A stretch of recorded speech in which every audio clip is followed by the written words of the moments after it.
Qui était vraiment le Christ? Dans la tradition chrétienne, il est vraiment Dieu, né de Dieu, vrai Dieu né du vrai Dieu, lumière né de la lumière. C'est vraiment cette idée qu'il est la deuxième personne de la Trinité, mais qu'il est Dieu fait homme. La tentation actuelle, c'est de dire que c'est vraiment de la mythologie. Et alors on reconnaît au Christ la valeur d'un grand initié. Alors il y a les formules un peu ésotériques, je dirais un peu farfelues, vraiment très fantaisistes. On va essayer d'expliquer quand même le message du Christ qui reste vraiment ce qu'on a de plus beau sur terre. On peut prendre n'importe quelle littérature, on n'a rien qui arrive à ce niveau-là, avec en même temps cette qualité extraordinaire d'être universel. Quelle que soit la culture, chaque homme est touché directement, de plein fouet, si j'ose dire, par ce message d'amour. Alors on a tendance à le réduire à ce message d'amour.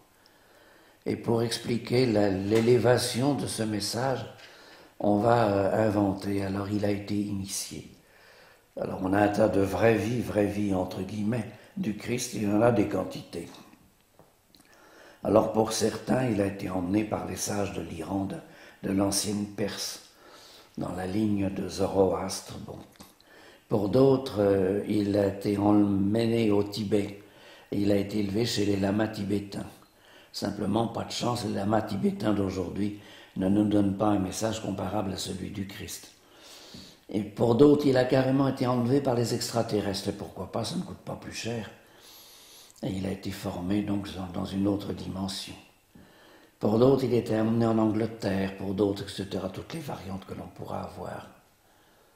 C'est une façon un peu de le ratatiner, de le mettre à notre niveau. Ce qui est grave, c'est que même dans le christianisme, un bon nombre de théologiens finissent par abandonner l'idée que le Christ est vraiment, comme dans le credo, Dieu né de Dieu. Parce que théologiquement, ça crée deux problèmes énormes. Le premier, celui de la Trinité, qui reste un mystère que l'on peut accepter ou refuser, mais que l'on ne peut pas vraiment comprendre. Et puis le deuxième mystère qui ressort de la divinité du Christ, c'est l'incarnation. Et là, c'est vrai croire que Dieu, si c'est vraiment Dieu fait homme, que le créateur de milliards et de milliards de galaxies, comportant chacune des centaines de milliards d'étoiles, le créateur de tous ces univers sur des millions d'années-lumière, etc., s'est occupé de cette toute petite boule, de ce grain de poussière, à l'extrémité d'une des branches d'une galaxie très secondaire, et qui s'est occupé de ce qui s'y passait. C'est déjà complète folie. C'est totalement invraisemblable.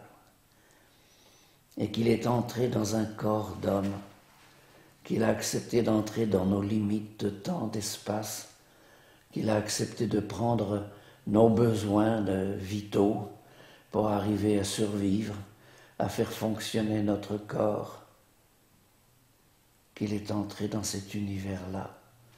C'est la pleine folie. Et alors même on voit toute une série de théologiens qui vont essayer de faire semblant d'être fidèles à la tradition chrétienne, mais en étant plus proches de ce que nos contemporains peuvent raisonnablement accepter. Alors on va tourner autour du pot avec un tas de formules en disant qu'il était tellement uni à Dieu qu'on peut considérer qu'il était la conscience humaine de Dieu. Bon, voilà le genre d'entourloupette auquel se livrent un certain nombre de théologiens. On est dans une situation très, très paradoxale. Je vois par exemple le pape actuel, Benoît XVI, vieux professeur de théologie, dont je suis loin d'approuver toutes les attitudes sur différents plans, mais qui est un bon théologien. Il a écrit un très beau livre, Jésus de Nazareth. Et dans ce livre, il essaie, et il arrive à mon avis très bien, à défendre la divinité du Christ et à montrer qu'elle éclate à toutes les pages des évangiles. Bien entendu, le Christ ne pouvait pas d'emblée dire « Je suis Dieu, fils de Dieu ». Bon, personne ne l'aurait écouté, il aurait été très vite lapidé. Mais il amène peu à peu les apôtres à le deviner eux-mêmes. Et là, le travail fait à travers ces 3 années sur terre est extraordinaire. Mais dans ce livre, Benoît XVI montre très bien qu'il sait que dans sa propre Église, parmi les théologiens, il est devenu minoritaire. Et il reconnaît que dans le courant dominant chez les interprètes de l'Écriture, ceux qu'on appelle des exégètes, le courant dominant, c'est que le Christ n'était qu'un homme comme les autres. Et avec forcément les limites propres à cette région, à ce petit peuplade de Juifs, à la mentalité de cette époque, les limites même de sa condition sociale qui n'était pas très élevée. Ça n'était pas un grand intellectuel, il ne faisait pas partie des intellectuels du temple. Son père était charpentier simplement. Bon. Et alors, à 2 reprises, Benoît XVI dit que finalement on ne prête au Christ justement que ce qu'il pouvait normalement penser et dire dans cette condition sociale médiocre de cette région. Et il dit finalement le crédit qu'on lui accorde est plutôt très mince. Oui, voilà. C'est le courant qui domine actuellement dans la Sainte Église catholique et romaine. On est très loin de la tradition chrétienne normale et heureusement que les orthodoxes restent totalement en dehors de toute cette évolution rationaliste qui mine le christianisme à la racine. Et puis alors on ne peut tout de même pas réduire non plus le Christ à un enseignement. Cet enseignement moral sublime, plus haut que tous les autres, c'est déjà quelque chose d'extraordinaire. Comment expliquer ce fils de charpentier dans cette région-là a pu entrevoir une puissance d'amour aussi totale, aussi absolue, c'est déjà phénoménal. Ça, c'est très loin des possibilités d'un fils de charpentier de Palestine. Mais il n'y a pas seulement son enseignement, il y a sa vie. Et il ne faut pas oublier sa vie qui va jusqu'à la mort, tout le mystère qui se développe à travers sa passion, car il est venu pour cette heure. On ne peut pas là non plus essayer de dire que c'est une sorte d'accident de parcours qu'il a subi, mais sans l'avoir voulu, ce n'est pas vrai. Les textes dans lesquels il affirme qu'il est venu pour cette heure sont innombrables. Il l'a annoncé auprès de ses apôtres ils ont retenu ces phrases, ils les ont répercutées dans leurs évangiles. Ceux qui l'ont connu de près, ceux qui ne l'ont pas connu, comme Saint Luc. Bon.